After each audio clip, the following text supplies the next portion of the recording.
Hola, hoy veremos cómo deshabilitar sonidos y vibraciones del toque de pantalla en ZT Blade V70 Vita.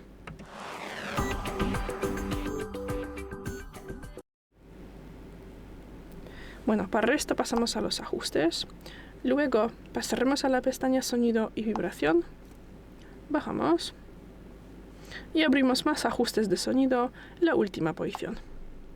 Y bueno, aquí al principio desmarcamos esta posición, vibración al tocar la pantalla para quitar las vibraciones.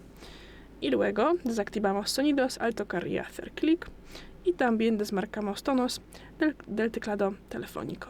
Y claro, si te molestan otros sonidos y vibraciones como de carga o de bloqueo de pantalla, aquí también se puede quitarlos. Y es todo. Gracias por el vídeo, déjanos un like y suscríbenos. Hasta luego.